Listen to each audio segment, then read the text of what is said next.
we have to figure out a way to sort of democratize diagnosis and to be able to make it so that you don't need to be at the right hospital with the right doctor at the right time for all these things to line up for a diagnosis to be made. There have to be ways that electronic medical record data can be harnessed to look for patterns for other people who showed up with similar presentations and what their diagnosis was. It doesn't have to be perfect all the time, but maybe it can be better, and maybe patients can be diagnosed more quickly because we're not relying on all these things lining up. I'm Ranjor, and this is Remake, a podcast about design, systems, and society. In each episode, I talk to someone who's trying to change our lives for the better in some meaningful way, whether through a new product, new venture, or a new way of looking at the world. And I try to understand how they came to it, what makes them tick, and what we can learn from them. Dr. David Fajgenbaum is a groundbreaking physician-scientist, disease hunter, speaker, and author of the national bestselling memoir, Chasing My Cure, A Doctor's Race to Turn Hope into Action, which has been translated into 5 languages and named one of the best nonfiction books by Next Big Ideas Club. Best known as the doctor who cured himself, Fajgenbaum went from being a hyper-fit college quarterback to receiving his last rites while in medical school and nearly dying 4 more times battling Castleman Disease. To try to save his own life, he spearheaded an innovative approach to research through the Castleman Disease Collaborative Network, CDCN, and discovered a treatment that is saving his life and others. Now, he is spreading this approach to other diseases, including COVID-19. His CDCN launched the Corona Project in March 2020 to identify and track all treatments reported to be used for COVID-19 in an open-source data repository. The Corona team has viewed 29,353 papers and extracted 2,399 papers on 590 treatments administered to 437,936 patients, and in continuing to help researchers to prioritize treatments with clinical trial and inform patient care. Beyond his medical work, he continues to share the lessons he learned about life, hope, and resilience. I was inspired by David's unbounded optimism and focus on hope that leads to action. This conversation is one of dozens of conversations we have lined up for you with researchers, designers, makers, and thinkers who are reimagining our world in all walks of life. If you don't want to miss those conversations, please follow this show on your favorite podcast app. And now, let's jump right in with Dr. David Fajgenbaum.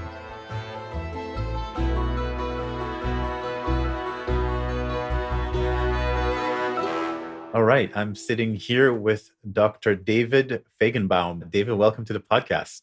Thanks so much for having me. And so usually these days we check in with the COVID situation, and you're a doctor, so this is even more relevant to hear from you. But I'd love to hear where you were in the world when this thing started taking place, taking shape. How did it affect you personally, and then how it affected you professionally?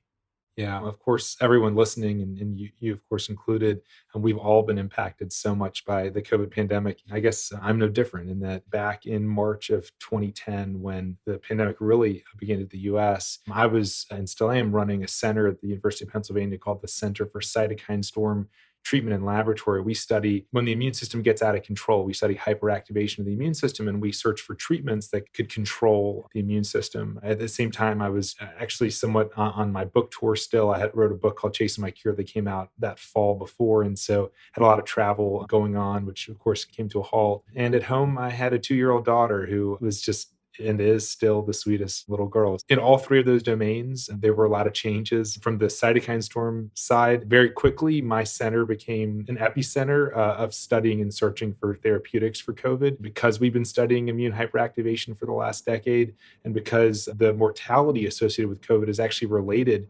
to the immune system getting out of control. So all of a sudden, all the work we've been doing and all the drugs we've been pushing forward became highly relevant for COVID. So our work shifted into another gear from the scientific perspective. From the chasing my cure perspective, I was disappointed that I wasn't able to travel to as many places to give as many talks in person, but I loved that all of a sudden I could give virtual talks and I could all of a sudden reach many more people actually by being able to give almost a talk a day, as opposed to you could never do a talk a day. I mean, in person, you certainly couldn't pack as many people into a space as you can virtually. And then on the family side, my sweet daughter, she's now 3.5 years old, and now she's got a baby brother. I've got a 2-month-old boy as well. So the Congratulations. COVID pandemic, thank you, has been so difficult for so many, including my family and professionally. But fortunately, in the midst of these really tough times, we've been able to apply what we've been doing scientifically for years to try to contribute to this just uniformly awful pandemic. Mm.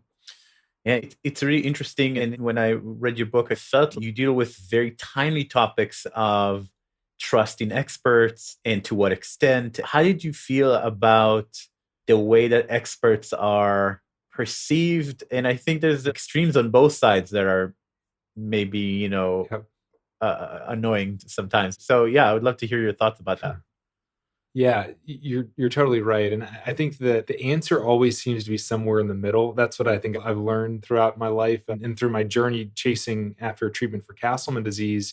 There were times where I was really frustrated with the experts, where I felt that just because you know the most of anyone in the world does not mean that you actually know everything that there is to know about a given disease. Because for a lot of diseases, COVID, of course, being one of them when it emerged, there's a lot that the world doesn't know. So being the world's expert doesn't mean that you know all that needs to be known. And actually, we need to increase that knowledge. But then on the other side of the coin is that this term, do your own research, has really proliferated. And, I'm on a drug based on research that I did in the laboratory that identified this drug for me. So of course, I'm a big fan of doing your own research. I'm alive today because I did my own research. But unfortunately, that term, do your own research, has been morphed and has been changed into find things that are consistent with your worldview and then use that to substantiate your worldview. Look around, see what fits with what you believe, and then you've done your own research because you found something that sticks. And that's like the antithesis of science, right? Do your own research really should mean do it in an unbiased way. Look at everything that's out there. But of course, many of us, myself included, all of us can be biased in various ways. And I should just make one other comment. When you asked how COVID affected me, I'm sure my wife, her jaw would drop if she heard me not mention the fact that because of my suppressed immune system, because of the drug that's saving my life, we've had to be incredibly precautious since the pandemic emerged. I know so many people have been. In our case, we really took it to an extreme and really were in a bubble and have been in a bubble, particularly with the new wave. And I know so many people that obviously are going through similar things. Yeah, that's fascinating and good to hear that you're taking good care. This reminds me of a friend who was telling me a couple of months into COVID, she was like, "Oh, I think it's about to be over. And I've been telling everyone that it's the end, that COVID is tired or something." And they send me this one expert that agrees with me. And so now this is what I believe.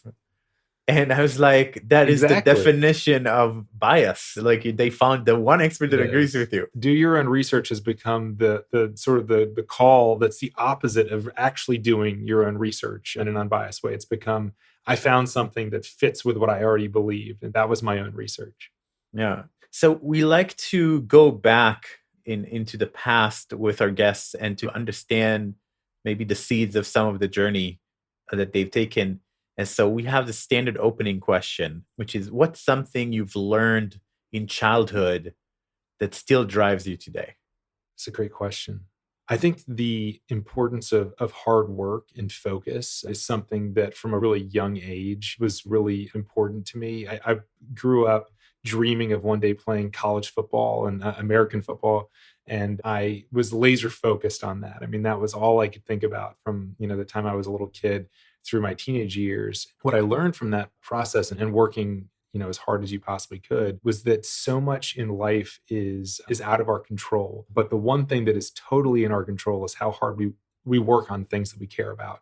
And so if you really care about something and you really want to do something, you have in most cases, full control over how hard you're going to work on that thing. I mean, of course, there are extenuating circumstances, but I worked as hard as I possibly could. And I achieved that dream of being able to play college football. But as you know from reading Chasing My Cure, I then encountered a number of challenges that became much bigger and much more important than playing college football, right?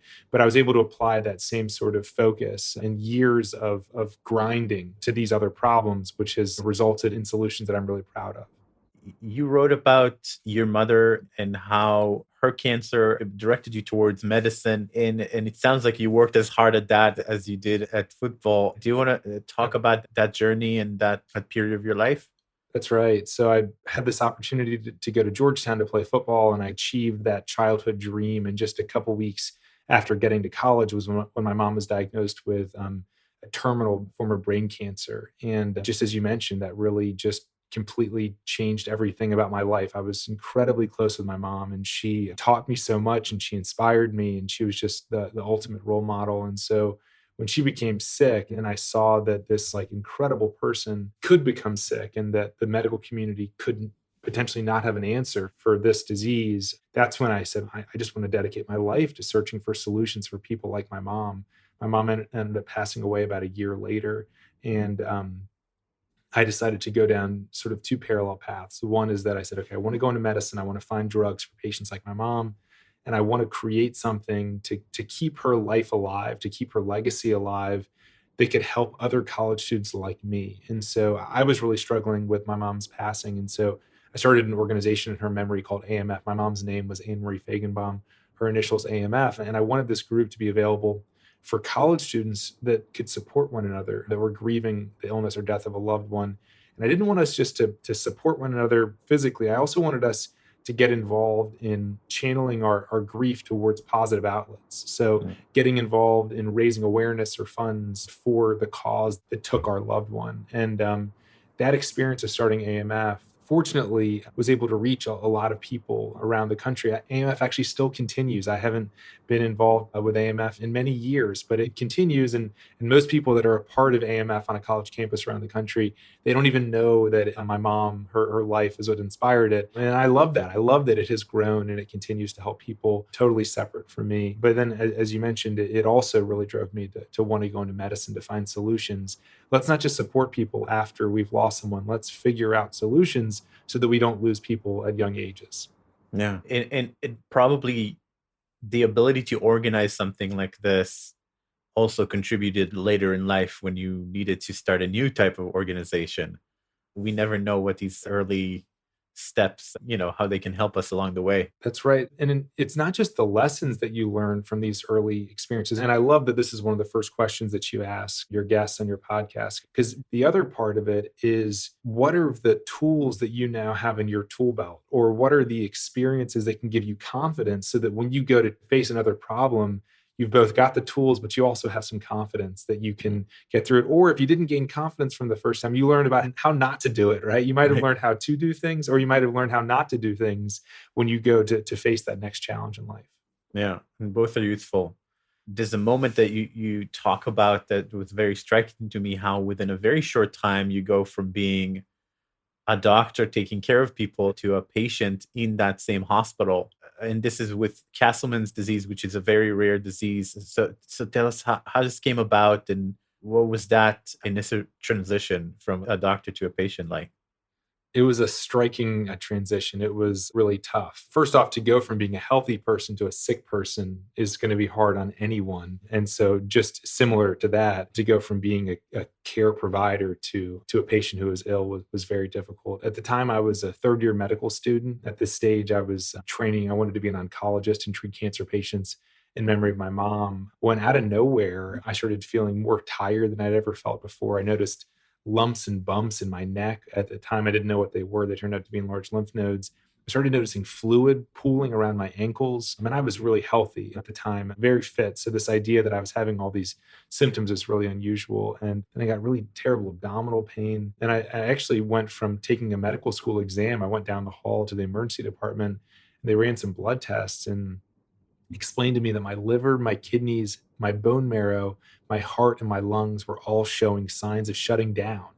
and we had no idea why. And it was just so frightening because as a medical student, almost a doctor at that stage, I was aware of how bad these results were, but I didn't know enough to really be able to put it into context. And so it was terrifying. But unfortunately, I had to be hospitalized and then spent weeks, actually even months, when you add the hospitalizations up, fighting for survival. And I just got more and more ill.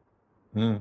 You talk about this torturous, I mean, there's moments of light, but you almost died 5 times over the next couple of years. And, there's this process of getting better and then a relapse. What's going through your head? Are you able to be simultaneously a patient and a doctor, thinking about the problem in the abstract and then also, having your own personal experience? What was that process like? For me, and just the way that I am, I wanted very much to be involved and thinking about what was going on because at the time, no one could make the diagnosis. No one knew what I had. Some doctors thought I had lymphoma, other doctors thought I had an unusual autoimmune disease, other people thought that maybe I had some sort of undiagnosed infectious disease. And no one really knew what it was, but everyone knew I was dying, but no one knew why. And as you mentioned, I nearly died 5 times in a 3-year period.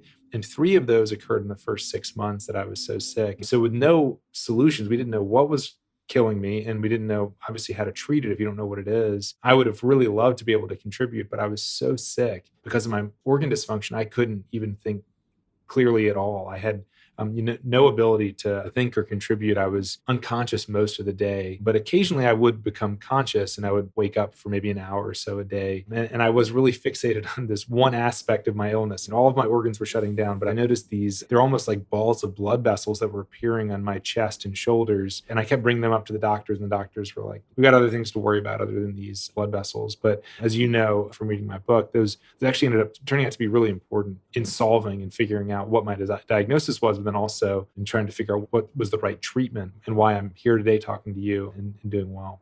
And that's where there's the expert information that's kind of in the hands of doctors, and then there's the patient information in terms of what's going on and what they're seeing and feeling in their bodies. And you were able to bring those together partly because you're also a doctor. Do you have any, I don't want to say complaints, but do you have any thoughts about how the process in those 3 years could have been better with the systems around you? Absolutely. And I have some thoughts. I don't have concrete solutions, but I certainly have some thoughts. First off, making the diagnosis for a rare disease is really difficult. And you need to have a lot of things sort of align. I talk a lot in Chasing My Cure about you just need the stars to align constantly. You need the right clinician to consider the right procedure and the right pathologist who studied the right textbook to know what to look for. You need all these random things to line up, and then you get a diagnosis. But if they don't line up, the patient dies. Mm. And this idea that at this stage and where we are as a society, that knowledge is siloed within people's brains and is not available is really shocking, frankly. But yes, you need all these things to line up. So from a diagnostic perspective, and there have been efforts to do this, but we have to figure out a way to sort of democratize diagnosis and to be able to make it so that you don't need to be at the right hospital with the right doctor at the right time for all these things to line up for a diagnosis to be made. There have to be ways that electronic medical record data can be harnessed to look for patterns for other people who showed up with similar presentations and what their diagnosis was. It doesn't have to be perfect all the time, but maybe it can be better, and maybe patients can be diagnosed more quickly because we're not relying on all these things lining up. So diagnosis, obviously, step one. Then the next step in terms of treatment, Castleman disease is a rare disorder where our immune system basically attacks our vital organs. It attacks our liver, our kidneys, our heart, our lungs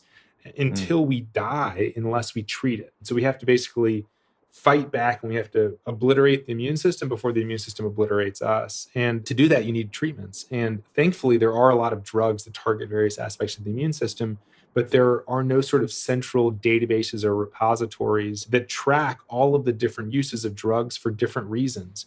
We know that some drugs are approved for certain diseases, and those drugs got approved by the FDA because a large clinical trial was done, and we know X drug for Y disease. But there are also thousands of drugs that are approved for at least one condition that could be used for a different disease, and that's what's called off-label use or repurposing. And a lot of times it's a waste of time, and those repurposed and off-label drugs don't work. but a lot of times they do work, but there's no way to track it. So that way, when the next patient shows up at the hospital, you can say, oh, wow, this worked for a patient similar to you. So, the diagnostic piece has to improve, and I think it's a data problem. The treatment part has to improve, and I think that, again, is a data problem. And then I think, to your point, the idea of integrating the patient and the physician scientist voice is really important. And one of the ways to do that is to bring together physician researchers and patient communities to have these sorts of discussions and bring up what's important to you in your clinical journey, and can we align our research to what's important to you. And we've tried to make a dent in all three areas. For Castleman disease, we do a large crowdsourcing effort where we get physicians, researchers, patients, caregivers together to determine what research questions should we ask, what kind of studies can we do. Really bringing them together is, I think, a big part of it. From a treatment perspective, we have a large study called Accelerate, where any patient from around the world can enroll themselves. We can get their medical records and we can figure out, did this treatment help that patient? What other patients could maybe benefit from it? And from a diagnostic perspective, we've established diagnostic criteria. So that way it's easier to follow a checklist. But boy, do we need to make progress in all three buckets. Yeah. And as a designer, we design applications and software applications. And I was reading, and you were talking about this database Up to Date, and you go there and you find Castleman disease, and it's like only 4 cases, I think. And so you're like, I must be the Yes. fifth. All right. And then you find out through a different database, and they're not connected. You find that there's hundreds of studies, and you're not the fifth patient, right? And so when you think of Wikipedia, when you think about a large scale project that open up and really invite the community in, and how much better coverage they get, was that part of the inspiration for your, I guess you call it the collaborative network approach? Was that part of the inspiration? Absolutely. Just as you said, the up-to-date page made it seem like I was the fifth patient ever with my type of Castleman disease. And I met 5 patients in a waiting room 2 months later in Little Rock, Arkansas with my disease. And so clearly we weren't all in one room at once, right? And then I learned that 79 patients had just been enrolled into a trial in the last year. And so that's when I learned that information is, as you said, it's best when there are lots of people contributing to it. Because the way Up-to-Date works is it's actually not a database. It's where an individual expert is chosen to write an article about a disease. And then their job is to keep it up to date. And the assumption is that if you ask an expert, they're going to know everything there is to know about the disease, and that, what they put into this article is going to be, as it's called, up to date. But it's not. Although Castleman's is up to date, because I am now the author of the Castleman's up to date page. And so I keep it up to date. But yeah, this is a real problem. And when you think about it, then this thought came to me that the way that Wikipedia solved the problem is going to be much harder in medicine. And at the core, it's the same tension between expertise and crowdsourcing or patient sourcing. Right? It's how do you draw the line of expertise, which is very important, but also has its limitation.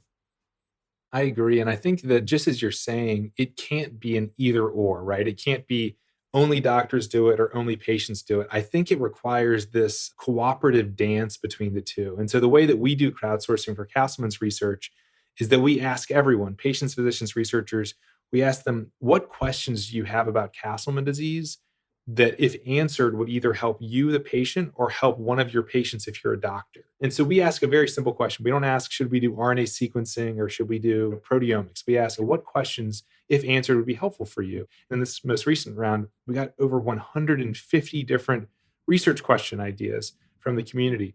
The next question, which is just targeted at physicians and researchers, is, what research studies can be done to answer these priority questions? At this stage, the question is not the right question to ask patients, because this is a very technical, you're deciding, as I said, between single cell RNA sequencing and bulk RNA sequencing. These are things that you need technical expertise to make a decision around.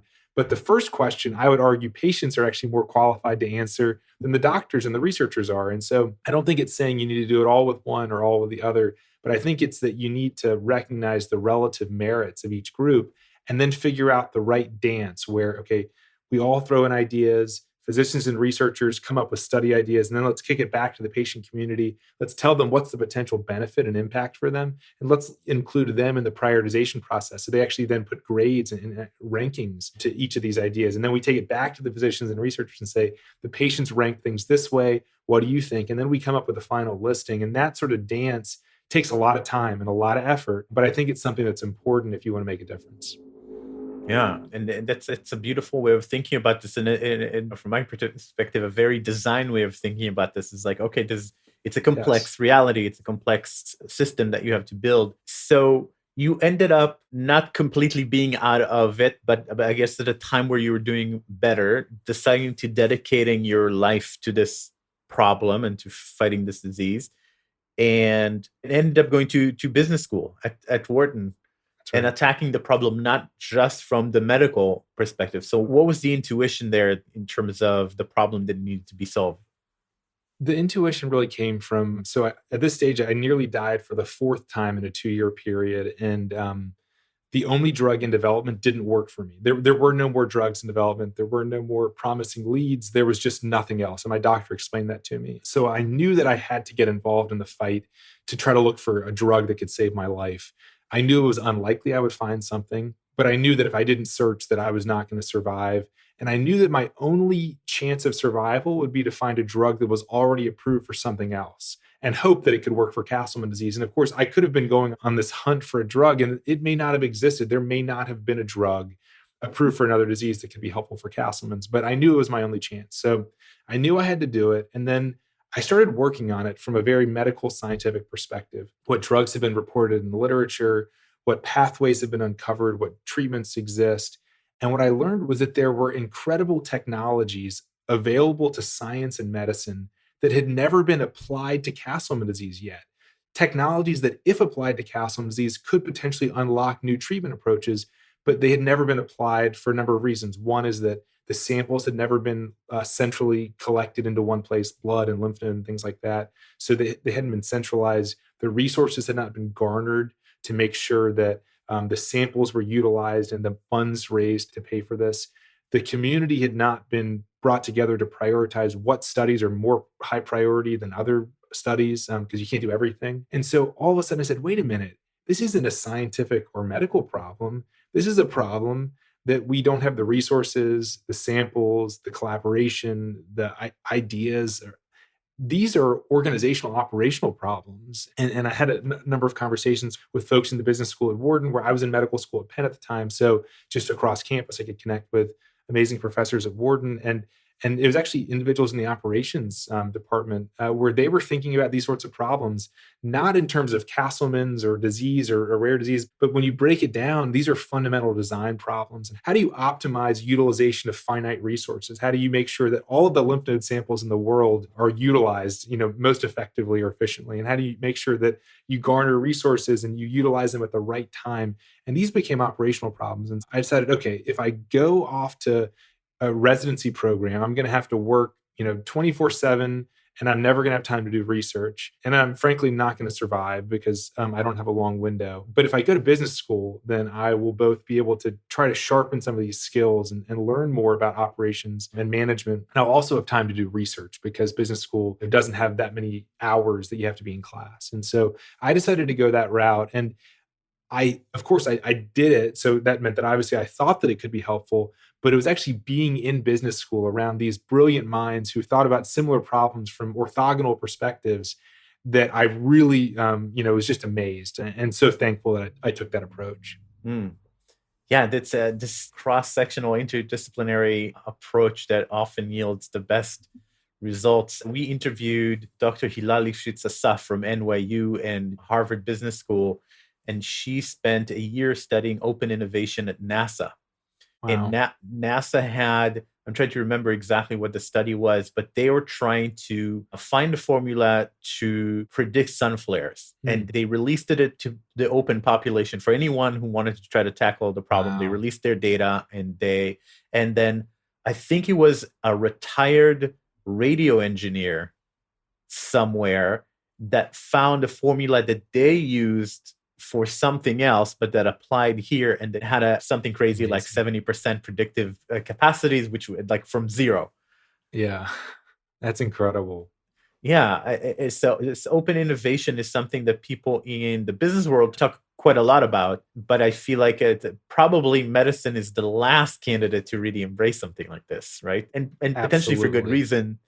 Expertise Yep. really matters. So yeah, tell us about your experience, because I mean this approach ended up saving your life. So it's not just a theoretical discussion. What was it like to start this effort, and how did it evolve? Anytime I think about a solution like this that we build, I think it's important to talk maybe even a little bit more about the problem. And the problem that we really were facing in medicine, just as you said, there's expertise requirements that make it so that certain groups of people are really the only people who can think about what research should be done.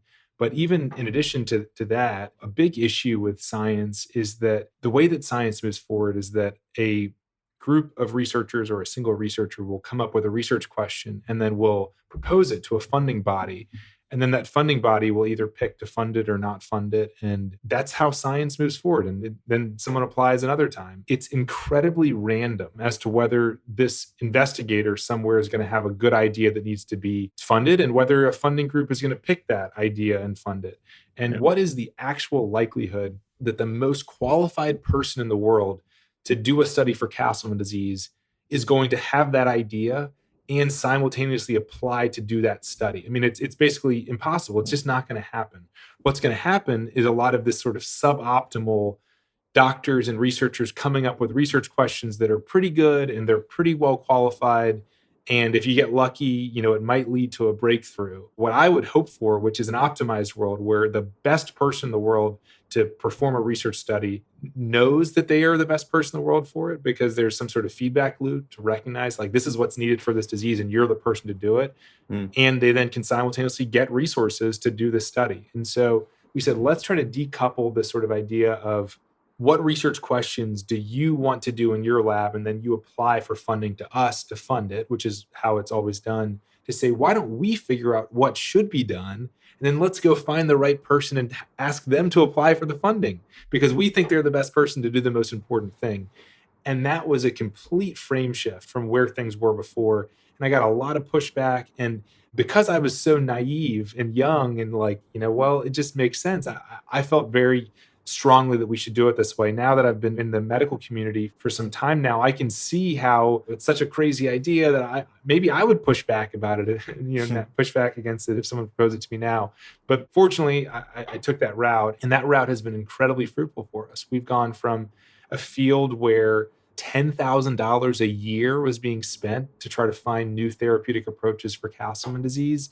And that $10,000 wasn't even being spent very efficiently. It was just randomly who's going to apply for the money, to a world now where over $10 million has been spent over the last decade on Castleman's disease research, but not a random 10 million that's been spent by the world's most qualified person to do a particular study for Castleman disease that in most cases they'd never even heard of Castleman disease. Mm. But the community prioritized it was important. We learned they were the world's expert for it. So we went to them and said, you may have never heard about Castleman disease, but your technology is exactly what is needed for this problem. And oh, by the way, we'll just give you the money to do it. You don't have to put together a long proposal. You don't have to find samples and resources. We're going to give you the samples to work on. We're going to give you the blood and the lymph node, whatever it may be. You just need to do what you do best. And that's resulted in so much progress for our disease.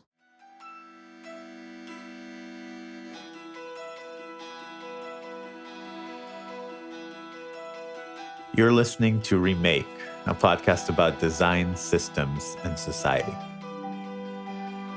If you're listening on a podcast app, you already know how to follow podcasts. So please follow this one.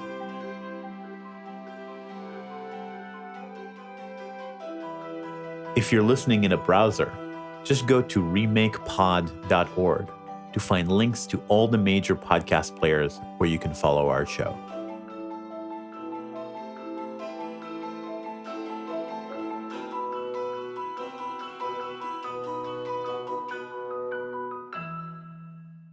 So you tell the story of being engaged and not being sure that you will make it to the wedding. That's right. Time is short, and maybe you can tell the story about how you identify this pathway and how it evolved from there.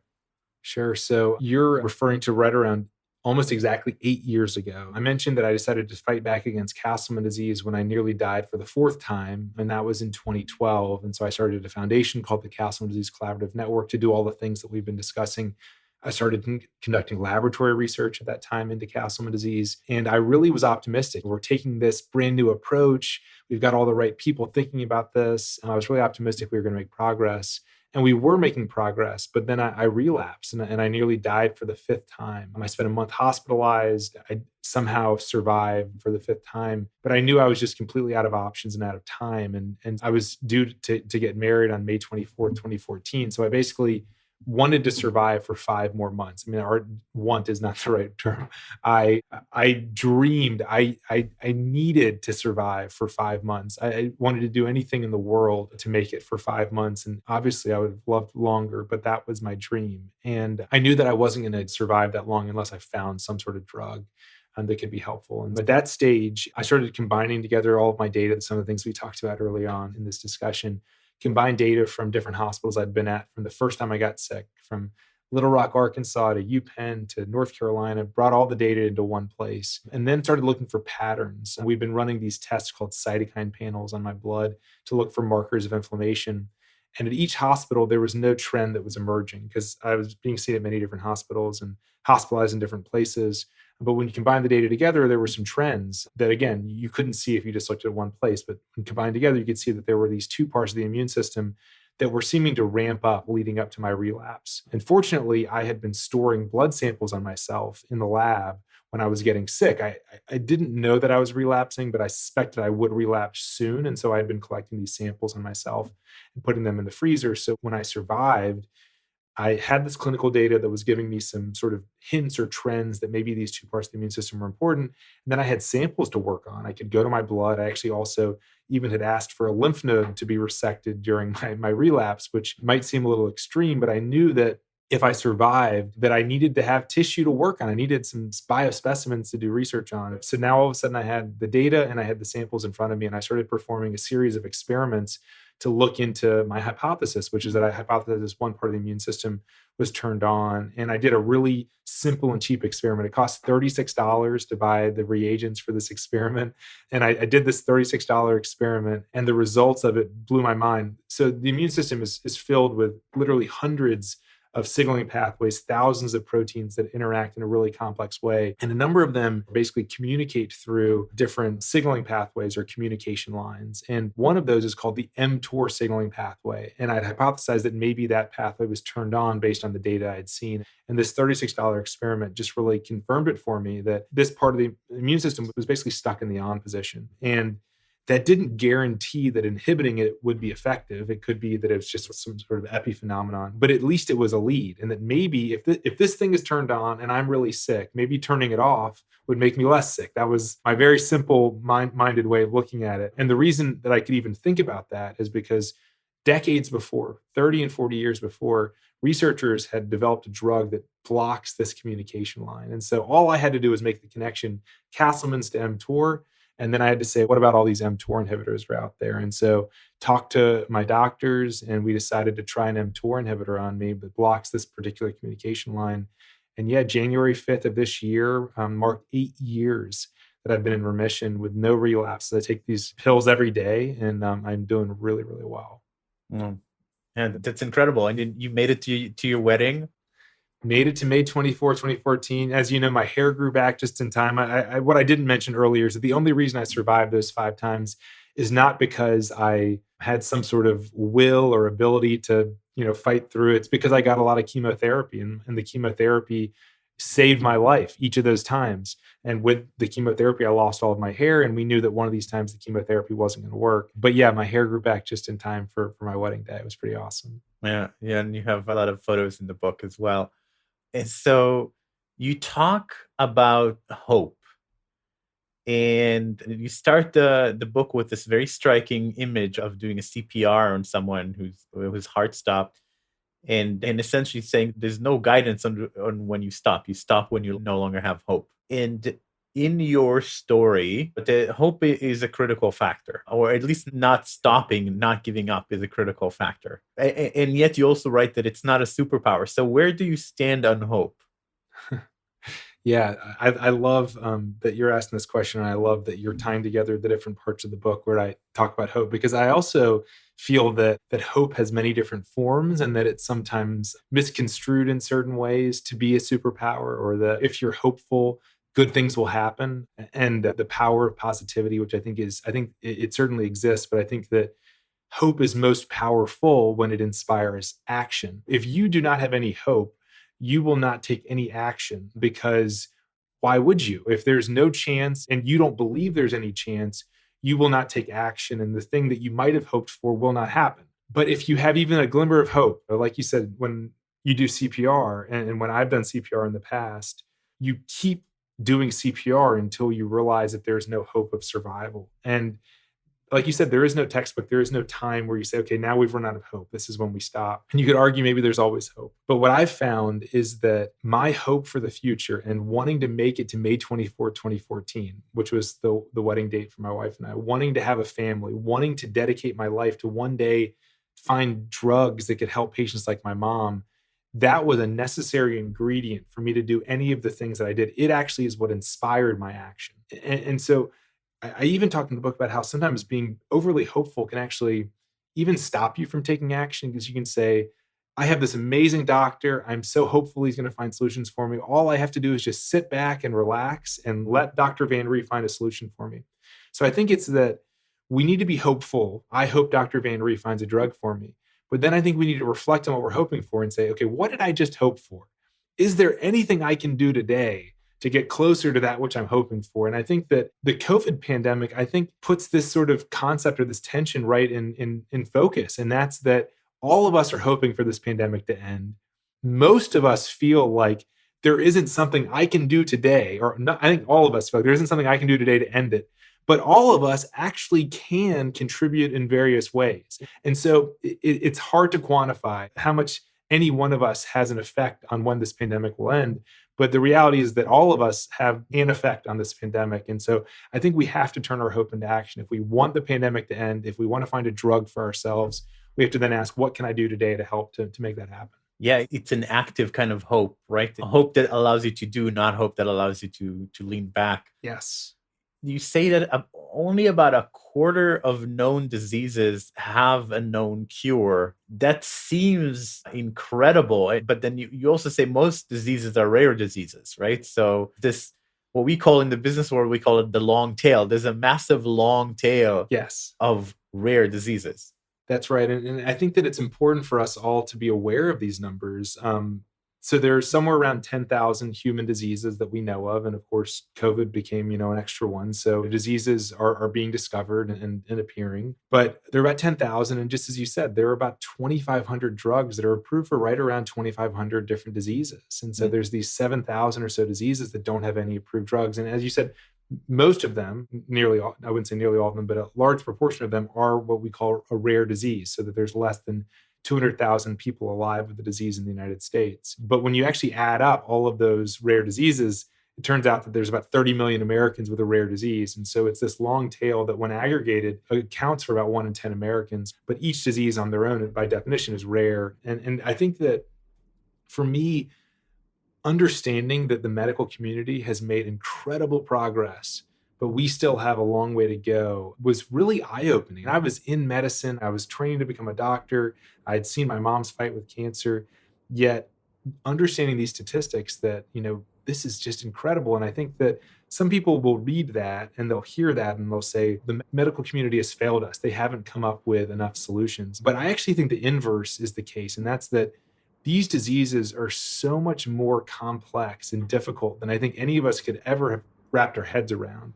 That the fact that we have drugs for 1/4 of them is actually incredible, because we are up against an incredibly complicated foe in human disease. And I don't think it's a reason to be frustrated with medical community. I think it's a reason to say we need to help the community to come up with maybe more business inspired and operations inspired approaches to tackling these really tough problems.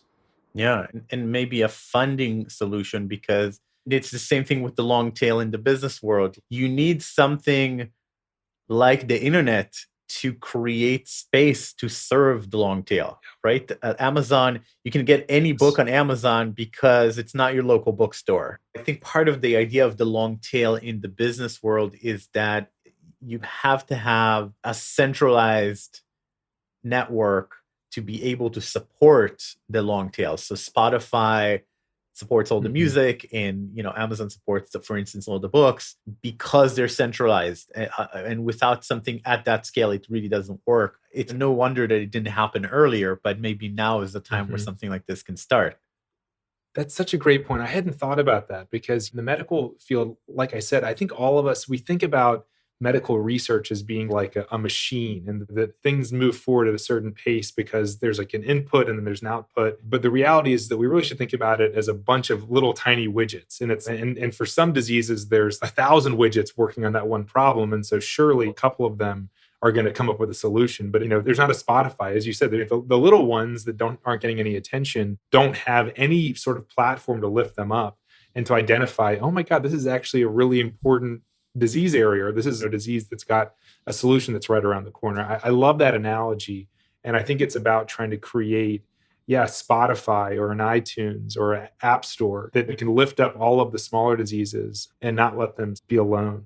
Yeah. So you talk about the complex or fraught relationship that doctors have with authority. I'd love to hear a little bit more about that, and I'll even add a little bit of color to this. A friend of mine died recently.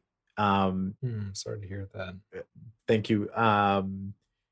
And part of what he's been struggling with, I think, is his relationship to his psychiatrist, and to what extent should he let them do whatever they felt like doing to his brain and whatever chemicals. To what extent should he, being a very, very smart person and a fairly technical person, research and try to understand and try to find his own path? And I think that he maybe moved between two, I don't want to say false alternatives, but two potentially destructive alternatives.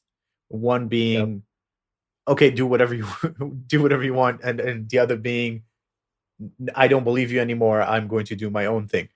And so I think that this connects to complex relationship with authority. So help me think about this and how we can do a better job with that. Yeah, these are really important questions. I think that the hybrid of those two options would be to search around for an authority or search around for an expert that's value, that person's values maybe resonate with your own. So that way you can feel that you're giving over agency towards this expert, but it's someone that you really trust. And that doesn't happen with the first doctor you come across. As we've discussed before, if you're trying to optimize for something, it's very unlikely that your first selection from a random pool is going to be the optimal selection. And unfortunately, there are not great systems to optimize what you're looking for in finding that expert. But that, I think, would be the hybrid. In terms of how I think about authority, as a physician, you are trained to create certainty out of uncertainty, and to create enough certainty to where you can say, this is the disease I think it is, and this is the drug that I think is going to work. As a scientist, it's actually the opposite. It's where you're trained to take a scenario where you see something, you observe something that's quote unquote certain, and then you have to try to think about all of the uncertainty around that observation you just made to try to basically disprove your hypothesis. So whereas the scientist is constantly looking for holes in logic and looking for reasons that their hypothesis is not correct, the clinician is doing the opposite. The clinician is actually having to come up with clues to prove their hypothesis right, and then to render a diagnosis and a treatment. And a lot of times people think that physicians are scientists. And actually, I would say that the way that we're trained as physicians is in many ways not totally scientifically driven. And it's not because that's how anyone wants it to be, but it's because you got to diagnose people eventually and you got to treat them eventually, right? And even in an uncertain world, an unpredictable world, you have to reach that level of certainty. So anyway, that's a long answer to say that doctors are trained to create certainty, and with certainty comes authority and comes definitiveness, and that maybe isn't always appropriate, or maybe we don't have enough information to make those decisions. But you can imagine that I can make the opposite argument based on my journey, and that there were times where they should have moved more quickly and that they didn't move fast enough. And so I think hopefully you take away from Chasing My Cure that the answer is somewhere in the middle, and that we have to figure out a way to integrate patient feedback and physician feedback and researcher feedback without pointing fingers and without saying you did it right or I'm doing it wrong. I think it's about bringing this all together. Yeah. There's a couple of thoughts come to my mind. One is, in the design world, we often talk about co-creation, which means we don't have all the solutions. The client doesn't have all the solution. Oftentimes we work with people who are much greater experts in their domains. We know so much more, and yet we have to guide the process and bring it to a mutually satisfactory solution. And so we call it co-creation. But in my mind, every expert consultation is a kind of co-creation of a solution, because each side has something to bring to the table in terms of knowledge and priorities and values. Are there doctors that bring that mindset to each consultation, and what can we do to enhance that from the doctor side? And then maybe I'll ask you from the patient side what we can do.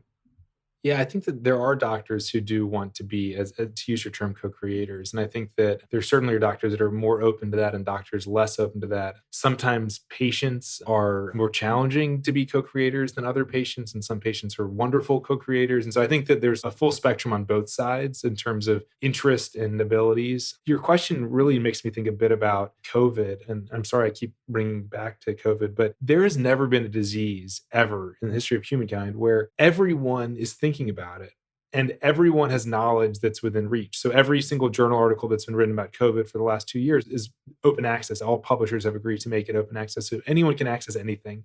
This is all people talk about in the news and all people talk about on television and or in social media. So there's just knowledge to be accessed. And it's not always easy to understand it, but it's there. But every other disease, all the other 10,000 of them, this information is often hidden in journal articles that are hard to interpret and hard to know what's useful.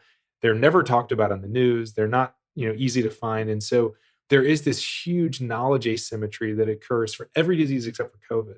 But now the world has been exposed to medical science in the COVID world, and they probably think that this is how it is for everything. And so I suspect that this sort of democratization of knowledge that's occurred with COVID could maybe speed along democratization of knowledge and co-creation in other fields, but it could also create some misunderstanding and misinterpretation, because they can say, well, the last time I looked, my doctor wasn't following evidence-based practices for COVID, so I bet he or she doesn't follow evidence-based practices for something else, when that may actually not be the case. So anyway, I think it's important that we think about how COVID in many ways is the advent of the internet to healthcare in terms of just these sort of massive events that I think are going to have a lasting impact.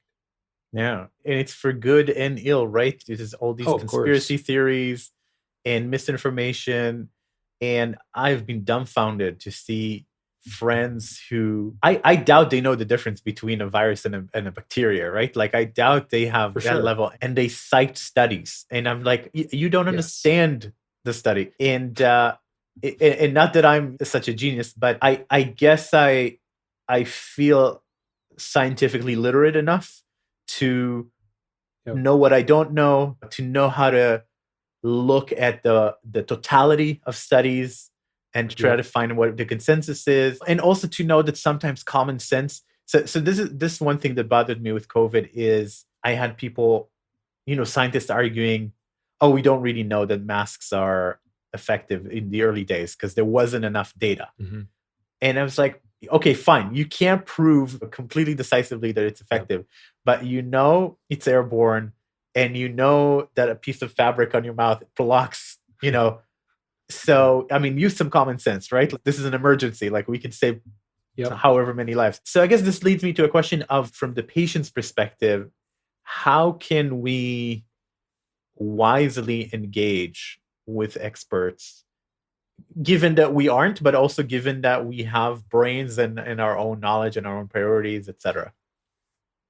Yeah. So one part of it is how you do it. And then the other part of it, which I think may be equally as important, is how do you find someone that is going to engage with you both directions? I think that finding the expert that's willing to do this is, I think, almost as important or maybe more important than how you do it when you find that person. Finding that person isn't always easy.